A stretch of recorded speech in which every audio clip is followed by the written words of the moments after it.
Today's episode is from the first year of the Coaching Coordinator podcast, where in season we talked with Terry Shea, retired NFL and FBS coach, about different aspects of the game. In this particular episode, we focus on the fourth quarter and especially paying attention to teams who are making it into the playoffs in very competitive situations. We also finish up with some things for the coaches who are now into their off season and looking back at the previous season protections and blitzes and analyzing those in order to improve going forward. So enjoy this one with Coach Terry Shea. And if you're still playing, good luck this week. I am joined by our guest host, Coach Terry Shea. Coach, it's been a great season. I've had a lot of fun talking with you. I've certainly learned a lot through these podcasts, and I'm sure our guests have as well. So it's great to be deep in the postseason right now, and I think we got some great things to talk about today for our listeners. Well, this is certainly championship month for the high schools, and I hope the coaches are really appreciative of our discussion, and I'd love to think that maybe we had an impact on just a couple of different ideas from the high school coaching ranks. So my pleasure to be with you, Keith. Well, Coach, I think as we talked about some things we could share here, we've gotten into a lot of different things in all aspects of the game, and one we haven't focused on yet, which I think really becomes important here, especially as we get late into the postseason, is the fourth quarter. And the fourth quarter is an animal of its own, as you know. It's first of all, I think that the tradition around the country, we always see those teams, when it hits the fourth quarter, you see those four fingers in the air. A lot of teams doing that at the college and high school level with the idea that the game is won in the fourth quarter. So I'm excited to delve into some of these topics with you today. Well, great. You know, I've often thought that the fourth quarter obviously determines the outcome of the game, but sometimes that opening drive of the third quarter can influence the swing of a game as well emotionally and with momentum. But one thought that I'll start with, Keith, on the fourth quarter part of it is when you change field positions, when one team now goes in a different direction because of the change of the quarter, every coach wants to make sure he understands the weather conditions. And if the wind is a factor and you happen to have a field goal kicker that you have a lot of confidence in, then that can really influence your play calling. If the game is close and you have the wind to your back and you've got the ace in the hole and that's your field goal kicker. So that's so important, and that can be influenced at times by the decision at halftime as to which end zone you're going to defend in the third quarter, which leaves you with the fourth quarter win. So you start with the kicking game, and that's a good place to start when you think about the fourth quarter. Absolutely, and obviously the punter is important in these situations too. Field position becomes critical, especially if the game is tight and you have to play it in that manner. So maybe let's focus a little bit on those types of games first, Coach. The tight game, whether it's tied or you're up maybe by a score or a field goal or maybe down by one score or field goal, what considerations do you think you look for in play calling on either side of the ball? Well, you've had the whole game, I guess to preface this, you've had the whole game to really figure out what works, make adjustments. Now what do you focus on in the fourth quarter? Well, if it's a one-possession game, which a lot of playoff games are inclined to be, you want to make sure that if you're going to call the plays for your quarterback in terms of the passing game, I've always felt like going into every game, I used to ask the quarterback to list maybe 3 or 4 passes that he had the most confidence in going into the game. And so if you have that information in your head or you've got it marked down on your play sheet, then you want to make sure you call the passing game accordingly. Give your quarterback the plays that he feels most confident about, and sometimes that can lend itself to success under a lot of pressure situations that come up in the fourth quarter. So that's the way I would approach the passing game. And, of course, if I were defending the passing game, I would not necessarily want to take my eyes off the quarterback. Be careful of those cover 2 man under coverages where everybody mans up, or some kind of man coverage where you run people off, and now you've got the possibility of other kinds of options off the passing game that can hurt you. So be careful of how you defend the pass, but when you do call the passing game on offense, go with the plays that your quarterback really demonstrates his confidence in. And obviously when you're facing a passing team, that two-man, I think a lot of teams do like to call that. I know the one thing our defensive coordinator always liked to do with that two-man coverage was use what he called a rat or a spy on the quarterback. So be sure, especially with today's quarterbacks, they're so mobile, they're dangerous when they get out of the pocket, that you have to have somebody who can match his athletic ability, and maybe it's not the Mike. You have to have that guy who mirrors him and chase him down out of the pocket. You got to consider maybe substitutions, etc., against those passing teams.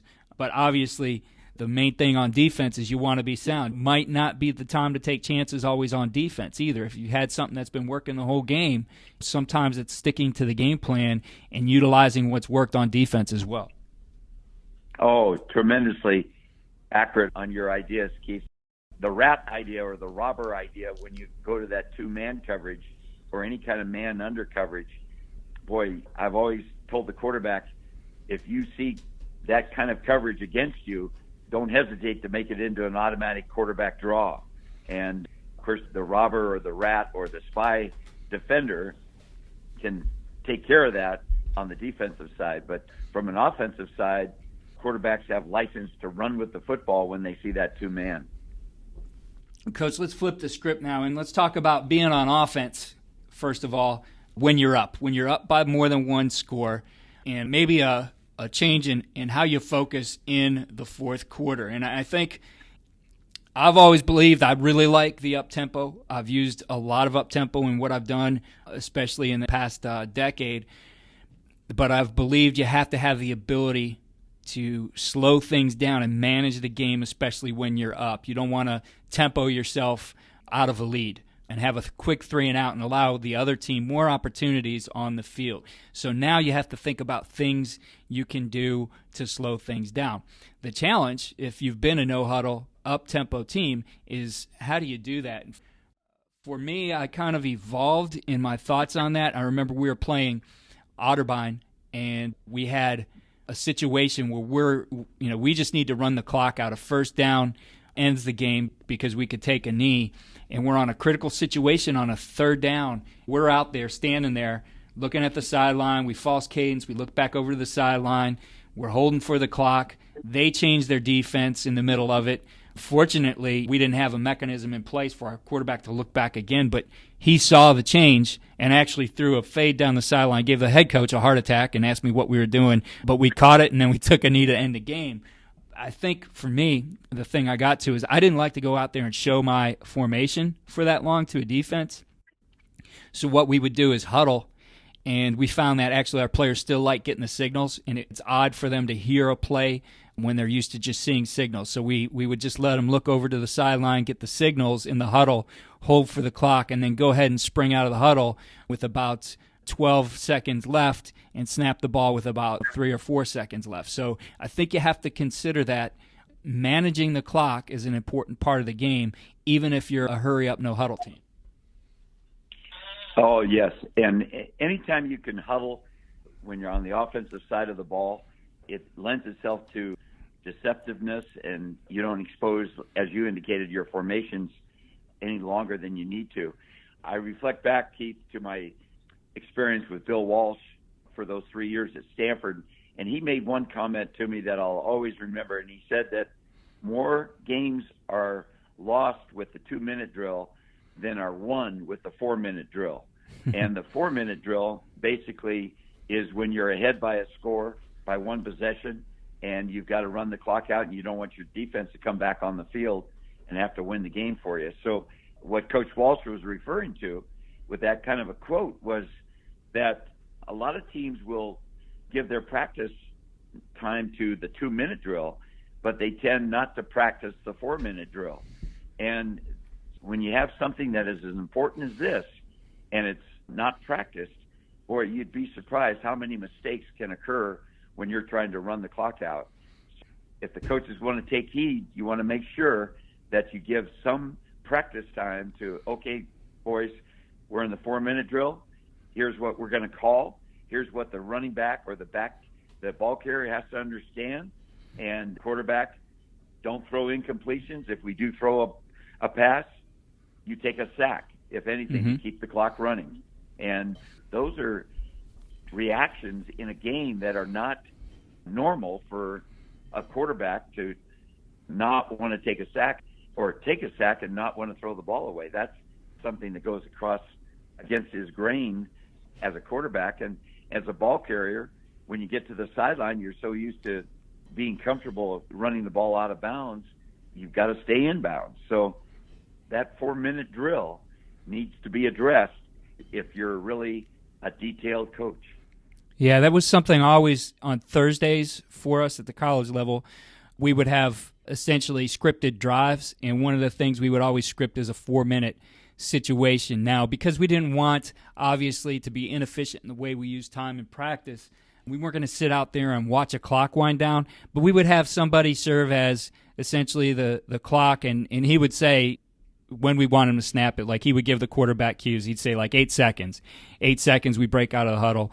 5, 4, he'd count it down, simulating, and obviously the quarterback has to look at the clock at the college level, the play clock, and do it on his own. But we wanted to simulate those situations, and we wanted those guys to be smart with the football. Obviously, ball security at a premium. We always looked at, again, I like to use fullbacks and tight ends. I always like to add those extra gaps and widen the edge so you couldn't get that blitzer skinning off the edge who gets a tackle in the backfield or maybe gets a chance to swipe at the ball, etc. And obviously, you want safe passes. You want passes to targets that are going to be maybe shorter underneath the coverage, etc. You want to be careful of some of those things that maybe go down the field and allow a safety to get involved. So you want some of your safest passes. Obviously, play action is a great thing to utilize in a 4-minute offense when the other team knows, hey, they really want to run the football. Yes, very much so. And a lot of times, if you do call a pass, it's usually on a third down situation when you're in that 4-minute offense, and that lends itself to, even if you take a sack, you're still going to punt the ball and you keep the clock running. But the other aspect that you hit on earlier, Keith, was to stay in the huddle and then disperse from the huddle and get to your formation. And as you alluded to, a lot of formations become tighter and you start to cover up the edges, but that gives the defense less time to recognize the formation, and more than likely the defense has some kind of a pressure call, some kind of a blitz call, and so it gives them a little bit less time to figure out, okay, which side am I supposed to come off of, which B gap am I supposed to hit. I'm supposed to be covering somebody, but I don't see anybody out on the wide formation look. So I love the idea of staying in the huddle until the last moment, even though you're a no-huddle spread team throughout the 3.5 quarters of the game.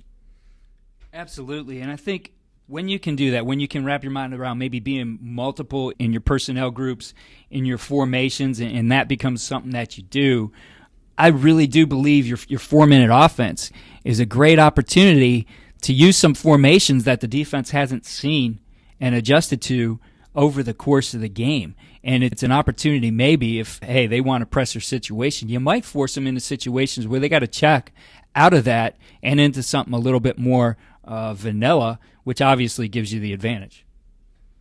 Yes.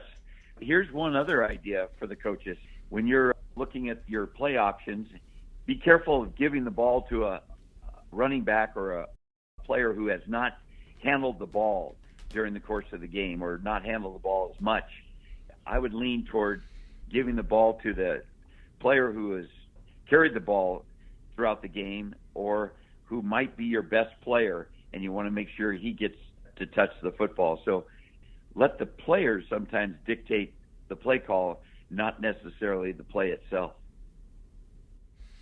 Going back to the idea of the fourth quarter, maybe the beginning of the fourth quarter, before we get into this 4-minute offense, I know some coaches, and even at the NFL level, I know coaches who have done this, where they basically take the mentality that we're going to shut down the passing game. I know that might be a little bit different than today's modern football, throw it all over the place mentality, but they get more into a mode where they're going to use their best runs and chew that clock up and shorten the game. What are your thoughts on that, and I guess how does that apply with thinking about some of those teams who like to sling the ball all over? You mean reversing your play calling and going to the running game? If that's your question, I would have to make sure that I address a change of personality in your offense during the practice week and during the weeks prior to the season, and make sure your guys understand how important it is to keep the clock moving when you're on offense and you're trying to run the game out. Now, when you are getting to the point where you haven't quite gotten into that 4-minute mode, and if you're a passing team, I wouldn't hold back. I would continue to do what you do best. And that's what coaches have got to remember when they're in a playoff situation is, I think your question might have been, what do we do before we get to that last 4 minutes of the game? And do we back off? No, boy, I stay with your personality, and I play the game according to obviously what brought you to the playoff situation in the first place. Well, Coach, looking at things on the flip side of it, we've talked about the 2-minute drill and gone into detail about those things. I think a couple tips, obviously, in this area, especially at the high school level or even at the college level, it's important if you're on offense to emphasize. And again, I think this has to be practiced. I think in practice you have a guy to be the official and spot the ball, but you want your players, as you're moving fast and trying to conserve time, to make sure when you get up, that ball doesn't lie on the ground, that ball doesn't get flipped somewhere else, that you have to go over and give the ball right to the official so he could get it spotted and you can move quickly into the next play. I think it's critical that it happens, especially at the high school level where I see those guys take some time, maybe a little bit more time to put the ball in play. I think it's critical that you do that, especially when you're down. Great point. And a lot of times that is not followed up with because players aren't used to doing that. And you need to practice that transition in a game as well.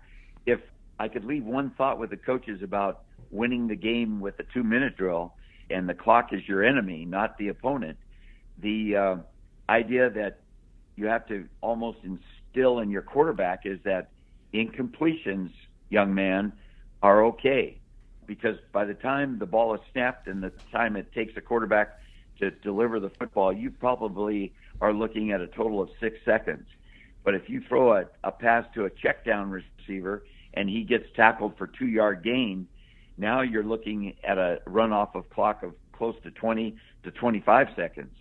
So you could throw 3 incompletions in a row and still have more time left on the clock than throwing a little check down or having a quarterback try to run out of the pocket and get tackled for a 2-yard gain. So that's why you see it happen all the time, Keith, on even at the NFL level. These quarterbacks will throw those little check down routes and the back gets tackled for a 4-yard gain or 2-yard gain. Boy, you're better off throwing an incompletion, huddling up, getting a good play call from your coach, and then go with it. That's one of the things that I would leave with the coaches, and they've got to instill that in their quarterbacks. Coach, the last situation I want to bring up here as we finish up this talk about the fourth quarter is a situation where maybe you're facing an opponent who's pretty much moving the ball at will, and the clock's running down. They're maybe in 4-down territory, and I know this has happened before. I've seen it. I've had the idea in my career. I remember at the high school level, I've asked my defensive coordinator at times, do we give up a score right here on purpose? And sometimes you make a call that you know is going to be a bad call and take a shot, or you instruct your players, like, let them into the end zone, because I believe in our offense and getting down the field, and what they're trying to do right now is just to take the clock off the board rather than score. And when you let them in the end zone, you have that extra opportunity. I know it is a very risky gamble. Coaches aren't feel very easy about doing that, but what are your thoughts on that? Well, you're playing the analytics game, and I've seen it happen, watched it unfold, and to be quite honest with you, Keith, I don't know if I've ever seen a team actually pull that off and turn around and win a game. There must have been some team in the history of the game that has pulled that off and been able to win the game by letting your opponent score. But I just think you have to be true to yourself. And if your players understand what you're attempting to do, and that they'll obviously buy into it and try to make the best of it. If you pull it off and your players don't expect it, don't expect a real positive outcome in the game itself, because I'm not sure your offensive team now that goes out to try to generate the points will be as strong as they need to be. So I think it's a 50-50 call, Keith. It's definitely a gamble, and I got a funny story to finish up that idea. I mentioned that I had done that once in my career. Actually, it was my first year as a head coach, so it had to be like 2001, and we were at home. We had a back-and-forth fourth quarter, both teams just kind of scoring at will, and it was exactly that. These guys were marching towards the end zone. We're trying to keep them out. The clock's rolling down. I think we were on like a third down. I asked my defensive coordinator, hey, what do we think about giving up a score here? And he said, no, don't do it. Something's going to happen. Well, the very next play, they break off a long run in there on the 2-yard line, and and they're running down the clock again. And I looked at them, as the players spot the ball. I'm like, oh, man. But then I see a flag come out, and sure enough, there's a personal foul penalty on them, and march it back to the 17. We end up going 3 more plays, sack them, and keep them out of the end zone, and we win. And right after the game, our chain gang comes running right at me. You won't believe this. Like, yeah, what happened on that personal foul? He said, there's this lady on the sideline, and she's cheering for the other team, and the officials tell her, you need to get back in the player's box, and she tells them, basically in not so many words, I don't have to do that, I'm the coach's wife. So it was the head coach's wife. It was actually his last game he was coaching. He was retiring. Got him a personal foul, moved them back to the 17, and we ended up winning the game because of it. So I don't think that's in what my DC envisioned, that something was going to happen, but something happened, and we ended up winning the game. So in that case, I was fortunate to not have let him into the end zone. No, that's a great story. See, there's that one exception to the history of the game. Always something, right? This is a game where there's always going to be something you thought you'd never see, and that was one of those instances. So, I wonder if that coach is still together with his wife. He's still married to her. I'm sure it was uneasy in their house for a while, though. Well, Coach, to tie things up and look at things for our teams who are out there, coaches who are out there, and working towards taking a look back at this past season and analyzing some things we've done, I wanted to focus today on protections and blitzes and analyzing those and share a process here that was pretty productive for me as far as getting into a lot of behind why we were either successful or why we weren't.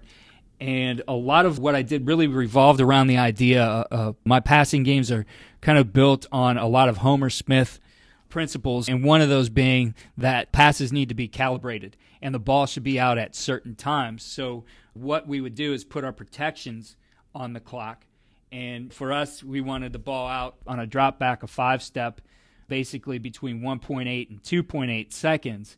And we know that within that time frame, if we're not getting it out, there's some kind of an issue that's happening. So the things we would look at, we would go snap to the worst case scenario, snap to sack, and see how long we had to get rid of the ball. We would go snap to hurry. We would go snap to hit, so maybe the quarterback got hit but got the ball off, and we would go snap to throw. Obviously, in the snap to throw situations, we did get the ball off, but maybe not where we needed to as far as getting it to the open receiver. But what these times did for us was allow us to really get into, like I said, the why behind it.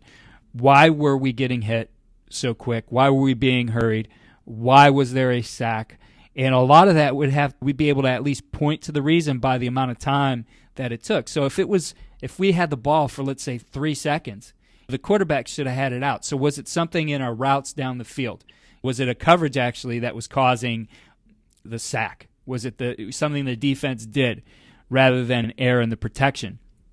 So a lot of this gets us to assignment errors. It gets us to technique errors, and it allows us to see what's been most effective for us in our protection game and maybe where are some weaknesses in our protection.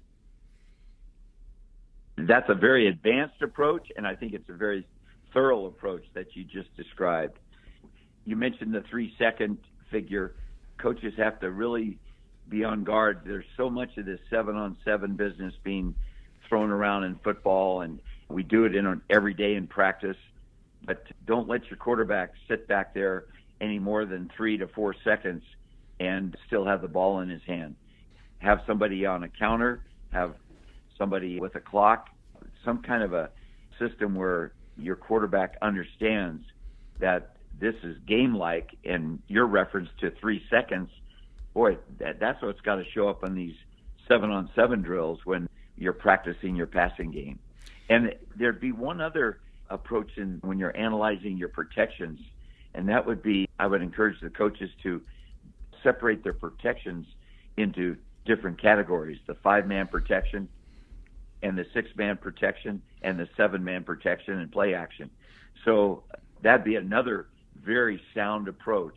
And then take a look at the mixed downs protection versus third down protection.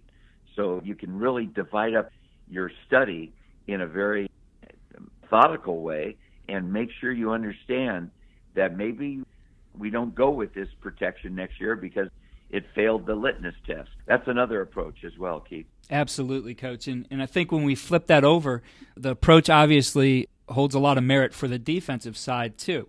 When you're looking at your stunts and your blitzes that are designed to get to a passer. So if you go through and you look at all those opportunities, you put those into, obviously the technology can help us. You put it into a cut-up list. What's great is a lot of this can go right into your huddle. You can create a column for these times that you're recording on a stopwatch and figure out where were these blitzes in getting to the quarterback? Did it produce a hurry? How long did it take us to get there? Did it produce a sack? How long did it take us to get there? Are we not getting there? Is this ineffective? Are they holding us out too long? And I think, again, a lot of it will go back to the assignment and the technique as you continue to break it down. And I think what Coach Shea just said about looking at the different types of protection, too, have a lot of merit for the defensive side as well. I really like your one thought about, you mentioned the technique of a blitzer or a blitz scheme has to not only bring pressure and timing, but there's got to be technique. And so often coaches do not allow players to practice their blitz technique.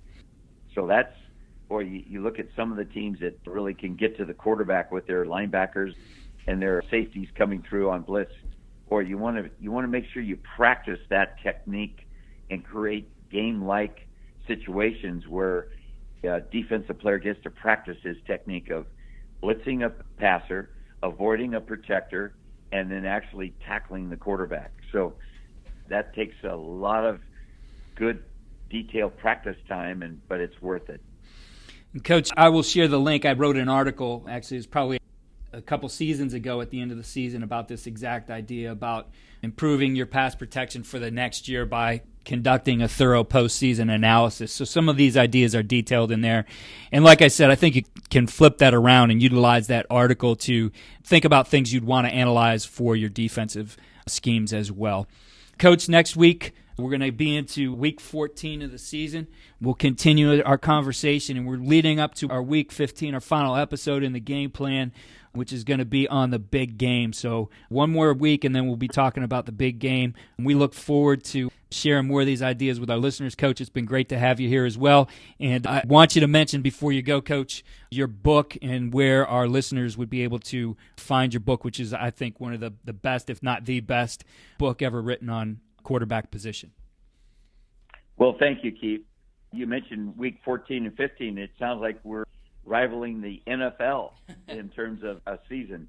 But the book that I'm most proud of, the entitlement is Eyes Up, and it can be found with Amazon.com, which is obviously, it's on the internet. You go strictly to Amazon.com, quarterback development books or just quarterback books, and the book will pop up. It has a nice 5-star rating. So it's a 410-page book, and it's got a leather encasement, so if the coaches only read half of it, they can always put it on their desk, and it looks like a nice presentation. So that's where they can find the book, Keith. Well, it's like an encyclopedia volume on the quarterback position, so it's a great resource, a great reference. Coach, I've enjoyed this week with you as usual, and I look forward to talking with you next week. And good luck to everybody out there as you continue through your playoff run. I know some of you are catching up from the season and probably didn't have all the time to listen every day, so we appreciate you coming back, and we have a lot for you here in the next offseason. First, I want to say we're going to have some special things for our 5-year anniversary, which is coming up in about a month, and one of those things is going to be a contest where we have a trip for you, and we'll talk about that next week and exactly what that is. So we're excited about some of the things we're going to be able to do for you, and certainly excited about our lineup moving forward. If you're enjoying the podcast, please head over to iTunes and hit 5-star for rate. If you have a minute, write a review. It really helps the podcast, and I appreciate it. And follow me on Twitter, @Coach K. Grabowski.